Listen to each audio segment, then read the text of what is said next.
बढ़िया मस्त तैयारी चल रहा टकाटक। यह वीडियो जो है वैसे स्टूडेंट के लिए है जो कक्षा 12वीं में है और जिनका सब्जेक्ट है बायोलॉजी। वैसे स्टूडेंट के लिए ये वीडियो है और ये वीडियो ऑब्जेक्टिव सीरीज चल रहा है जिसमें हम अध्याय 4 के बारे में ऑब्जेक्टिव कर रहे हैं। ये अध्याय 4 का दूसरा पार्ट है जिसमें हम कर रहे हैं ऑब्जेक्टिव किस चैप्टर का, अध्याय 4, जिसका नाम है जनन स्वास्थ्य। तो बिना देर किए, और हाँ सुनिए, हेलो, आप 12वीं में हैं, आपका बायोलॉजी है ना, तो देख क्या रहे हो, कागज कलम निकालो, बैठ जाओ, शुरू हो जाओ। ए भाई मौज कर दी, स्टार्ट करते हैं। चलिए शुरू करते हैं। जवाब भी देना और हम आंसर भी बताएंगे, दोनों काम करना, प्रश्न आंसर दोनों। स्टार्ट करते हैं, चलिए लिखिए। एमटीपी सुरक्षित माना जाता है। फास्ट लिखो। एमटीपी सुरक्षित माना जाता है। ऑप्शन है ए 12 सप्ताह में, बी 25 सप्ताह में, सी 45 सप्ताह में, डी इनमें से कोई नहीं। आंसर बोला, आंसर होगा ए 12 सप्ताह में। जिनका ए है बल्ले बल्ले, जिनका ए नहीं है मुंह में रसगुल्ले। पढ़िए, ध्यान दीजिए पढ़ाई पर। अगला प्रश्न, सहेली क्या है? सहेली, तू सहेली न सखी, सहेली क्या है? ए गर्भधारण की मुखीय गोली, मुखी में ना मुख से खाने वाला। बी नॉन स्टेरॉयड गोली। सी गर्भ निरोधक गोली। डी ऑप्शन नंबर बी और ऑप्शन नंबर सी, ये दोनों। आंसर होगा डी, ऑप्शन नंबर बी और सी दोनों। बी में क्या था? नॉन स्टेरॉयड गोली और गर्भ निरोधक गोली। 14 नंबर प्रश्न, वर्तमान समय में लिखो, भारत में गर्भ निरोधक की सर्वाधिक मान्य विधि है।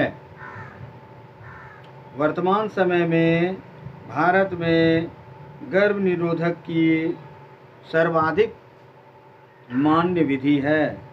ए ट्यूबेक्टोमी, बी डायफ्राम, सी अंतःगर्भाशयी युक्तियाँ, डी सर्वाइकल कैप। क्या होगा? आंसर होगा सी अंतःगर्भाशयी युक्तियाँ।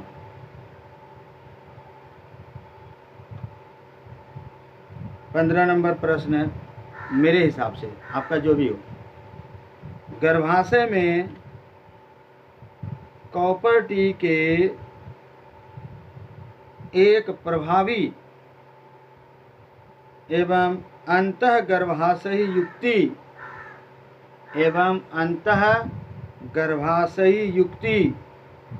होने का मुख्य कारण।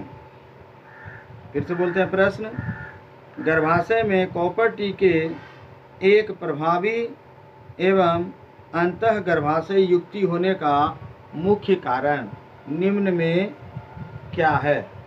ए शुक्राणुओं की निषेचन क्षमता में कमी, शुक्राणुओं की निषेचन क्षमता में कमी। बी गर्भाशय में कॉपर आयन मोचित होने के कारण शुक्राणुओं की भक्षकाणु क्रिया में वृद्धि। फिर से बोलते हैं, गर्भाशय में कॉपर आयन मोचित होने के कारण शुक्राणुओं की भक्षकाणु क्रिया में वृद्धि। सी शुक्राणुओं की गतिशीलता में कमी। सी शुक्राणुओं की गतिशीलता में कमी। डी इनमें से सभी। बताइए क्या होगा?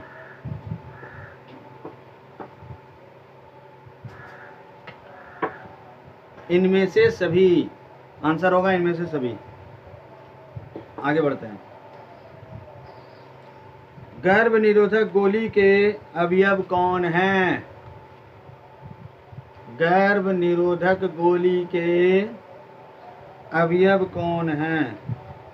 ए ऑक्सीटोसिन, बी प्रोजेस्टेरॉन, सी रिलैक्सिन, डी इनमें से कोई नहीं। आंसर लिखिए बी प्रोजेस्टेरॉन।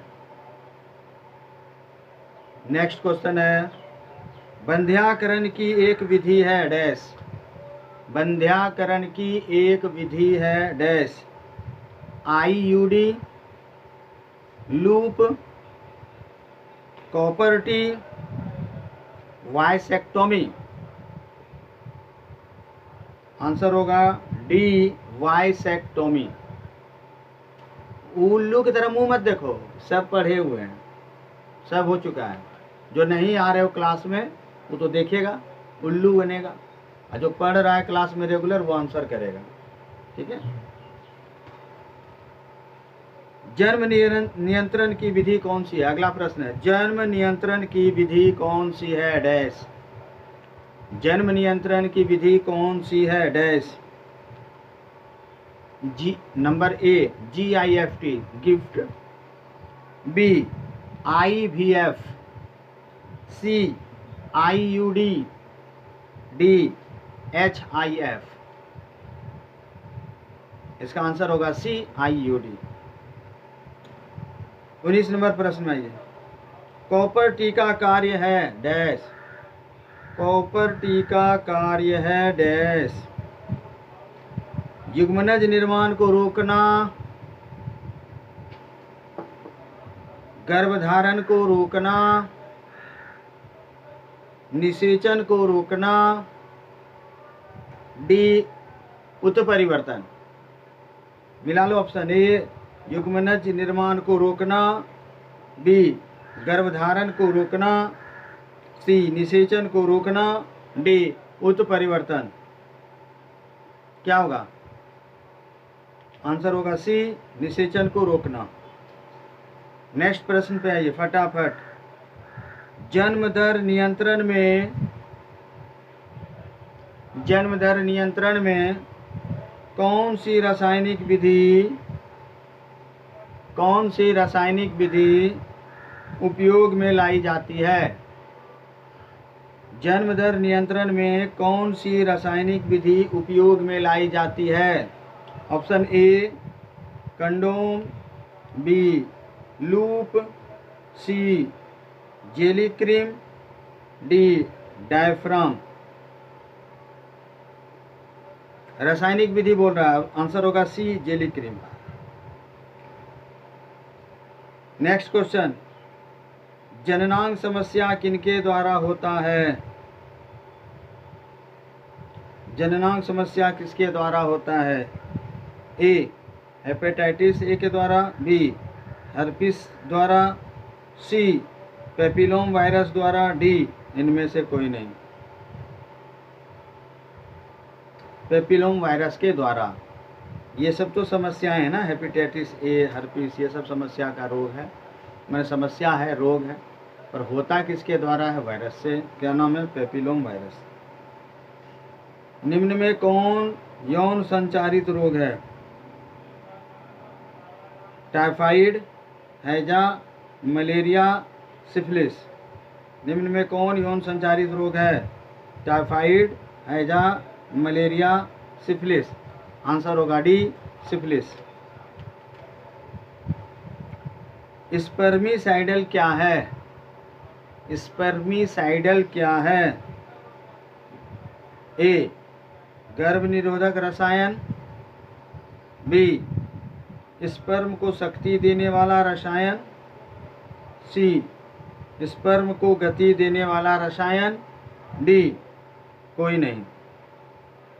स्पर्मिसाइडल क्या है? गर्भ निरोधक रसायन, स्पर्म को शक्ति देने वाला रसायन, स्पर्म को गति देने वाला रसायन, इनमें से कोई नहीं।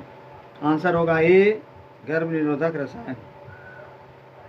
निम्न में कौन आईयूडी से संबंधित है? निम्न में कौन आईयूडी से संबंधित है? ए कॉपर टी, बी कॉपर 7, सी LNG 20 all. Copper T, copper 7, LNG 20 या सभी? आंसर होगा सभी। MTP कब सुरक्षित माना जाता है? MTP कब सुरक्षित माना जाता है? ए सगर्भता की पहली तिमाही में, बी सगर्भता की दूसरी तिमाही में, सी कभी नहीं, डी इनमें से कोई नहीं। आंसर होगा ए सगर्भता की पहली तिमाही में। नेक्स्ट, निम्न में कौन STD रोग है? निम्न में कौन STD रोग है? ए गोनोरिया, बी सिफिलिस, सी एड्स, डी सभी। ए गोनोरिया, बी सिफिलिस, सी एड्स, डी सभी। आंसर होगा ऑल सभी। निम्न में कौन यौन संचारित रोग नहीं है? निम्न में कौन यौन संचारित रोग नहीं है? ए हर्पिस, बी गोनोरिया, सी सिफिलिस, डी इनमें से कोई नहीं। आंसर होगा डी इनमें से कोई नहीं, बाकी सब तो यौन संचारित रोग है। निम्न में किसका उपचार नहीं है? निम्न में किसका उपचार नहीं है? मलेरिया, बी हर्पीज, सी टाइफाइड, डी सभी। आंसर होगा बी हर्पीज।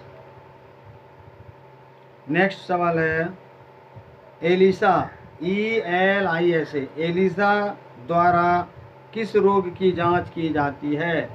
एलिसा द्वारा किस रोग की जांच की जाती है? Option A AIDS, B herpes, C gonorrhoea, D TB. A AIDS, B herpes, C gonorrhoea, D TB. Answer होगा ए एड्स। अंतिम सवाल आज के लिए, प्रथम भारतीय परखनली शिशु का नाम। प्रथम भारतीय परखनली शिशु का नाम।